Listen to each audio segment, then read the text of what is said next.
Welcome back to the Random Dad YouTube channel. We've got a sugaring update for you today. As you can see, I've been gathering sap for the whole week of this week. It's been super warm here. It's crazy windy out. I don't know if you can hear that. It's crazy windy out. I already said that. It's been super warm this week. It hasn't got cold enough at night to freeze up. And so what happens there is we got a really good run the first day, and then the last 2 days has kind of slowed down to a trickle because it hasn't frozen up at night. But it's supposed to get cold tomorrow night. The trees aren't showing any signs of budding yet, so I still think we've got a couple of weeks ahead of us here. I've got about 30 gallons of raw sap that I've collected this week. It's 5 o'clock right now. I'm gonna run the RO for a while tonight. Before I go to bed, I'll come out and check it, and if we've halved the volume, if we've pulled 10, 15 gallons of water out, I probably won't run it overnight tonight just because I don't have enough sap to get through. So let's get this thing set up. We've got about 30 gallons of raw sap here. This is gonna be my catch barrel right here for water. First thing we need to do here is get the hoses set up. I've got this little Velcro that just holds all my hoses together, keeps it nice and organized. First thing I'm gonna do is drop my intake hose into my raw sap. I just have a old hose nozzle zip tied to that keeps it on the bottom. And then I'm gonna grab one of these spring clips here, and I use that to hold this, which is the concentrate line, which has the needle valve on it, and I'll show you how I dial that in here in just a second. So then the last piece is just the pure water out discharge, and I'll catch the pure water in this catch basin here. We've got pure water here, empty barrel. Over on this side, we've got the raw sap intake down there in the bottom, my special custom zip tied to the hose nozzle, and then this right here is the concentrate line with the needle valve. So the next thing to do is to pull the transformer out of this handy little bucket that I built and plug it in. Okay, so we've got some flow already, which is good. This is again the water line. So with no back pressure at all, got a little bit of water coming out. You can see on my gauge here, we're not running hardly any back pressure at all. And up here, just full flow. And so really at this point, we're not providing any back pressure with this needle valve. And so we're just pumping sap through the filtration system. We probably don't have any, we don't have any water coming out at all. And so I need to close the needle valve down, and a couple things happen when I do this. You can hear the pump start to change, and this flow of sap going back into the raw sap container will slow down, and you'll start to hear the water come out the other side. So crank this down. Ooh, here we go. Not sure if you could hear that, but we basically just got to the point. We've got a little pressure, 60 pounds of back pressure. Look over here, we're dripping a little bit of water. I'm gonna run it up about 80 or 90 to pull even more out. So we'll come back over here. We'll tune this needle valve, close it a little bit more. I'm wondering if you can hear this, but the noise is what I listen for.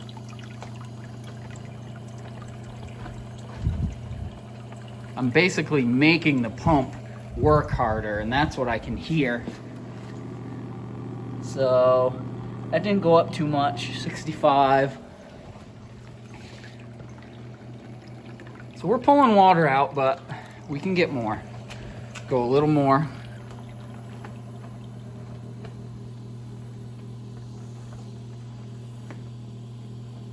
All right, see where we're at. So we are up about 90. Let's see what we got for water. So now, try to get you so you can see it. We got a pretty steady stream of water coming out of this sap, which is great. We've got it set about 90 pounds of back pressure. We've still got flow coming through here. So this is concentrated sap now. At all of that, the sap that's getting sucked out of this bucket, the water that you see coming out of this hose is getting separated from the sugar that's left in this hose. Some people will have 3 barrels here, and will have a pure water catch barrel, they'll have their concentrate barrel, and then their raw sap barrel. So basically the raw sap comes out of the one barrel and then splits pure water and concentrate into another one. And what they'll do is run their raw sap until that's empty, and they'll have their concentrate and their pure water. What I like to do is run that concentrate line back into the raw sap, and then that allows me to cycle the sap through the system over and over and over again. And every single time it runs through those RO membranes, it's able to pull a little bit more water out of it. What I do is run the system, like I said, over and over again until I pull about half of the water by volume out of the sap. And that's about the best that I can get out of this RO setup. So that's a 32-gallon barrel of sap, and I'll run that until it's about halfway down tonight. I'm gonna get all set up so I can get up tomorrow morning and boil this off. And if the math is right, my sugar content is relatively common. I should make about 3 quarts of syrup tomorrow. Tomorrow morning, we'll cut over to that right now. All right, I know I said that we were gonna cut to tomorrow morning, but we actually just cut to 90 seconds from when we were in the shop.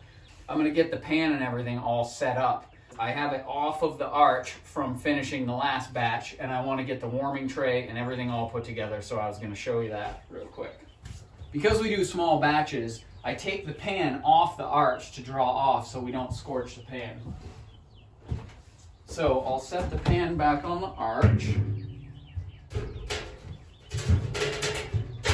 I don't want to mess up the rope gasket that we have between the arch and the pan. And then I'm going to set up my warming tray here. I've just got some angled aluminum screwed to the side of the shed at the same height that the pan is. And so my steam pan that plumbs into my float box can set right here on top of the whole deal. So gravity makes all this happen. I just have a shark bite fitting over here that the copper pipe slides into. Tomorrow morning, after the RO has done its magic, we'll fill this pan up to about 1 inch. Then we'll fill this warming tray and we'll light this fire up. So now we will officially cut to tomorrow morning, and we'll get this fire lit up and we'll do some boiling.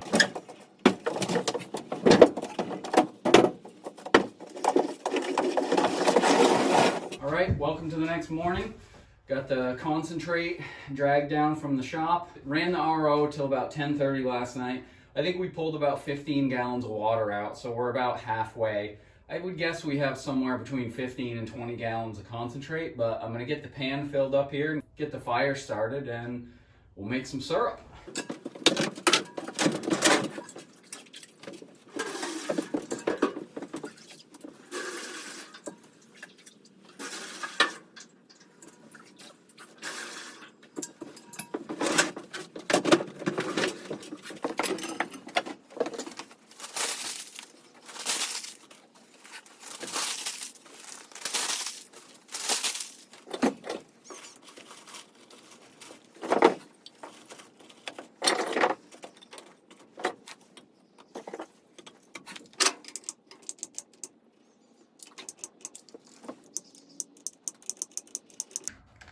Every stick lighter I ever grab is out of fuel. The funny part is this thing shows like it's full.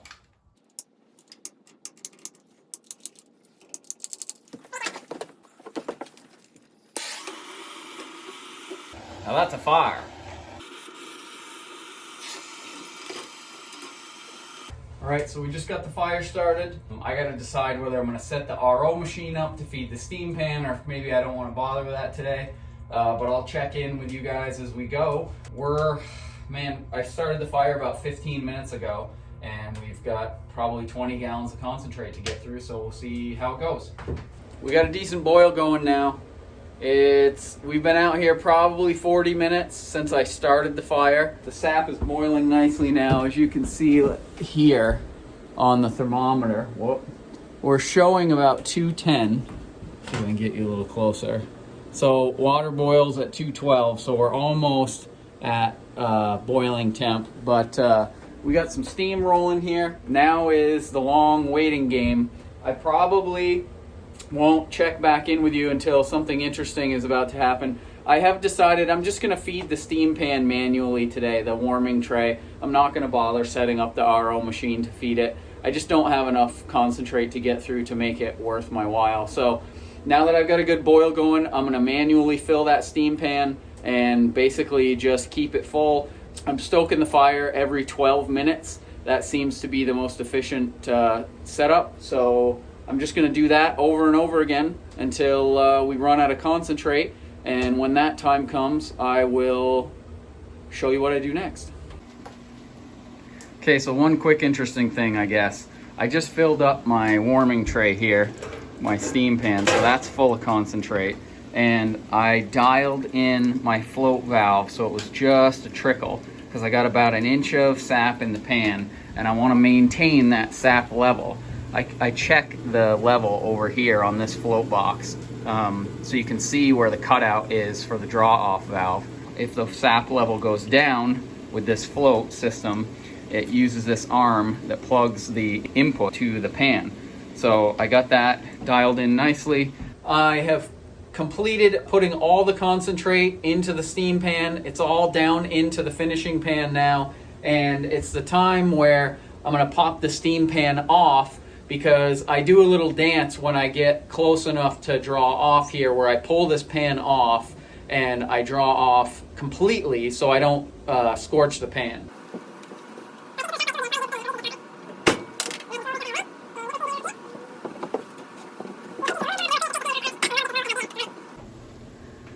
So I said when the level gets as low as I dare to run it. Earlier I was showing you, I check my level right here. See that hole in the corner right there? My timer's going off, I gotta feed the fire. When I get down to about a ½ inch of sap in the pan, I get a little too scared to run it any further. You can see got quite a bit of color in it already. It's definitely gonna be darker syrup than the first run, but I'm gonna feed this fire, get it down as low as I dare, and then I'll show you the little dance that I do when I pull the pan. Okay, so I'll give you a little preview of what this dance looks like. I've got a couple of sawhorses here with some 2x6s on them set up, and that's where the pan's gonna end up. I empty the pan through this filter bucket to catch the syrup.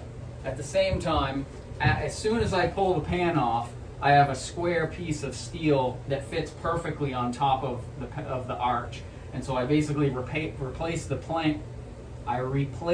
pan with the topper on the stove, so it continues to draw out the smokestack so I don't fill this place with smoke. All of this is very, very hot. I would not recommend that you do this at home at all. And please don't tell the random mom that I do it by myself. We're really close to pulling the pan, so at the last increment I didn't fill the fire with wood. So I just kind of rake the coals forward and crank the blower up so I can get some residual heat out of here, because I don't want that fire like totally roaring when I pull the pan off. I want it to be as low as possible.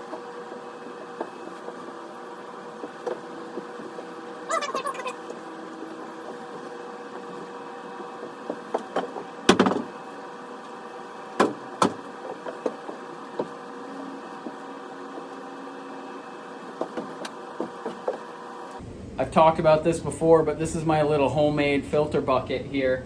I've got just a plastic sap bucket that I cut the bottom off, fits right into this food safe. It's actually a wine making bucket. It's a 6-gallon wine making bucket. That allows me to suspend a wool cone filter and 3 synthetic pre-filters right here. So I'll set that pan on these sawhorses.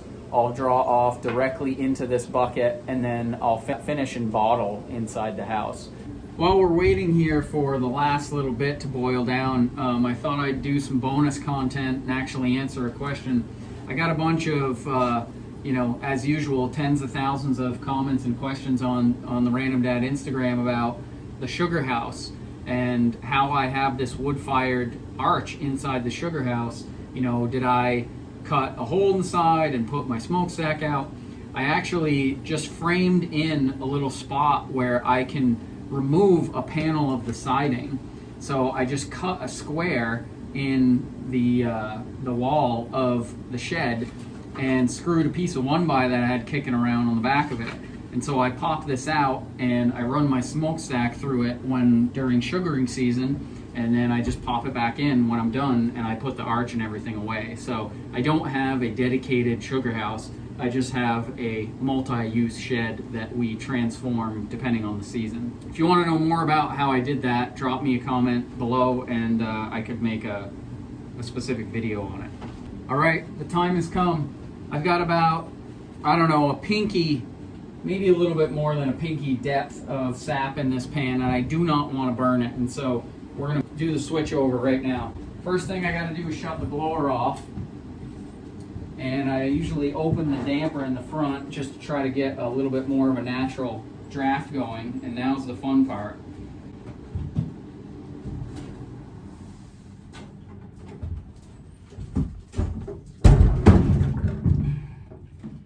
All right, so got this moved over. It's not going anywhere. I'm gonna get the top on the stove. See, we've got stuff flying around in the air. Not great. So I got my pan over here on the sawhorses, got the topper on the arch, and it's time to draw off some syrup and filter it. I've got my filter bucket placed here nicely underneath. Just gonna open up this draw off valve.